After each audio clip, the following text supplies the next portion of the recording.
Hello दोस्तों, आज हम यहाँ पर लेके आए हैं लड्डू की एक बड़ी ही ख़ास रेसिपी। क्योंकि सर्दियाँ शुरू होने वाली हैं और हर घर में किसी न किसी प्रकार के लड्डू तो बनते ही बनते हैं।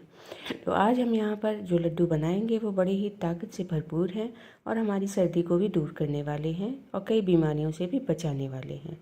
तो लड्डू बनाने के लिए हम सबसे पहले यहाँ पर लेंगे 1 कप मेथी और 1 कप दूध। मेथी दाना लगभग मैंने 100 ग्राम लिया है और उतना ही लगभग दूध लिया है। अब मेथी को एक पैन में डालकर हम धीमी आंच पर इसको भून लेंगे।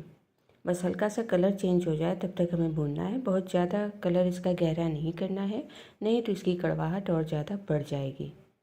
अब इसको हम ठंडा करने के बाद इसको मिक्सी में डालकर बारीक पाउडर इसका बना लेंगे। बहुत से लोग इसका दानेदार पाउडर बनाते हैं, लेकिन फिर वो खाते समय मुंह में आते हैं तो कड़वाते हैं। तो इसलिए हम इसका बारीक पाउडर बनाएंगे और फिर इसको हम दूध में भिगो देंगे। अच्छी तरह से इसको मिक्स कर लेना है। अगर दूध और ज़्यादा चाहिए हो तो और भी डाल देना चाहिए। ज़रूरी नहीं है कि एक कटोरी हमने लिया है तो उतना ही लेना पड़े। अगर ज़रूरत ज़्यादा हो तो ज़्यादा डाल लेना। तो इस तरह का पेस्ट सा बनाकर इसको हमें रख देना है 3 से 4 घंटे के लिए। अब उसके बाद हम लेते हैं एक पैन में हम डालेंगे 2-3 चम्मच घी और उसमें डाल देंगे 1 कटोरी बादाम। बादाम भी ताकत से भरपूर होते हैं और ये एंटीऑक्सीडेंट और फाइबर भी इनमें पर्याप्त मात्रा में पाया जाता है। तो इसको भी हमें भून लेना है। इसके बाद हम लेते हैं काजू। काजू में carbohydrate, fibre, protein, vitamin A, B, C, E और आयरन, कैल्शियम सब कुछ होता है। इसके बाद हम लेंगे अखरोट। अखरोट भी हमारे दिमाग को फ़ायदा पहुंचाने वाले हैं। अखरोट को भी भून लेंगे। उसके बाद हमने एक नारियल कद्दूकस कर लिया था, उसको ले लेंगे। तो ये अखरोट और नारियल दोनों ही हमारे दिमाग को ताकत देने वाले हैं। अब लेते हैं यहाँ पर हम गोंद। तो ये बबूल का गोंद है। अब इसको भी हम घी में डालकर भून लेंगे। तो इस तरह से जब इसके ये हो जाए तब तक हमें इसको भून लेना है, फिर इसको क्रश कर लेना है।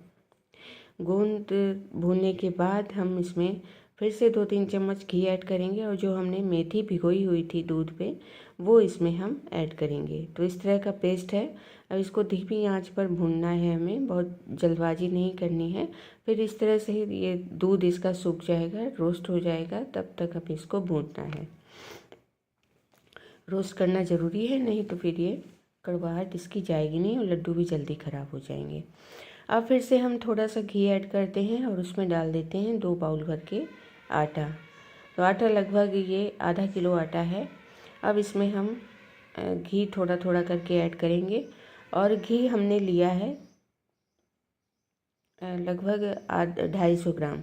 अब इसमें हम साथ में ही ऐड कर देंगे 1 चम्मच भर के सौंठ पाउडर और थोड़ा सा जायफल। जायफल को हमने कद्दूकस कर लिया था, थोड़ा सा ही लिया है, जायफल ज़्यादा नहीं लिया है।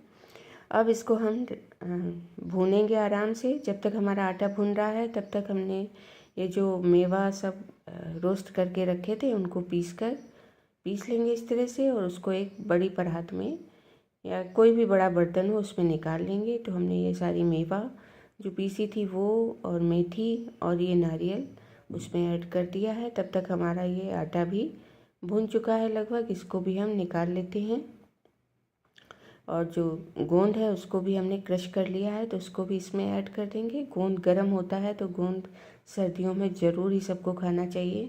अब इसमें हमने आटा भी ऐड कर दिया है। अब इसको हम अच्छी तरह से मिक्स कर लेंगे। अब इसमें आप मिठास के लिए चाहे तो चीनी भी डाल सकते हैं, लेकिन हमने यहाँ पर मिश्री का पाउडर और गुड़ दोनों चीज़ें ली हैं।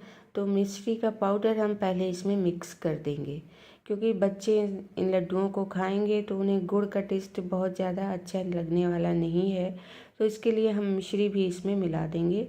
तो गुड़ का टेस्ट कम आएगा और मिश्री का भी टेस्ट आएगा, तो लड्डू बहुत ही स्वादिष्ट बनेंगे अगर आप दोनों चीज़ें इसमें मिलाएंगे। अब इसमें यहाँ पर हमने इलायची पाउडर भी डाल दिया है। 4-5 इलायची हमने क्रश करके मतलब दरदरा इनको कूट लिया था और वो डाल दिया है।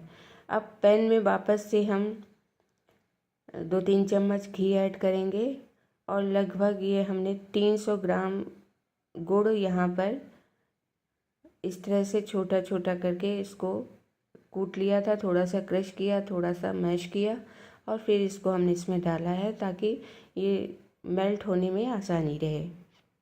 तो गुड़ यहाँ पर हम धीमी आंच पर ही अच्छे से मेल्ट करेंगे। तो गुड़ हमारा मेल्ट हो चुका है।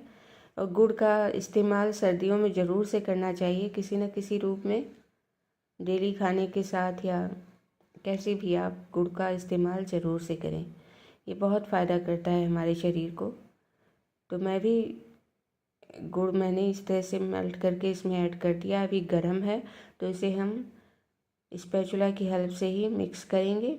जब थोड़ा ठंडा हो जाएगा तब स्पैचुला हटाकर हम हाथों से इसको मिक्स करेंगे। तो देखिए अब अच्छी तरह से मिक्स हो गया। और यहाँ पर घी भी हमारा ज़्यादा नहीं लगा है, बस 250 ग्राम घी में ही हमारे ये इतने सारे लड्डू बन जाएंगे। तो इस तरह से बस हमें गोल गोल अपने मनपसंद साइज़ के हिसाब से लड्डू बना लेने हैं। तो बस बढ़िया से ये लड्डू खाइए। और किसी भी प्रकार की कोई भी बीमारी हो उसमें सभी में ये फ़ायदा करेंगे। और डायबिटीज़ वालों को तो ये विशेष रूप से फ़ायदा करते हैं। इसमें ना कुछ भी ऐसा नहीं है जो आपको नुकसान करे। और घी भी मैंने बहुत कम ही डाला है लड्डुओं के हिसाब से। जितना हमारा मटेरियल था उसमें हमने घी का इस्तेमाल कम ही किया है, क्योंकि गुड़ हमारा गीला था तो घी का इस्तेमाल कम करना पड़ा हमें। तो अगर आपको मेरी ये रेसिपी पसंद आए तो प्लीज़ मेरे चैनल को लाइक और सब्सक्राइब करना ना भूलें। और कमेंट करके बताएं कि मेरी रेसिपी आपको कैसी लगती है।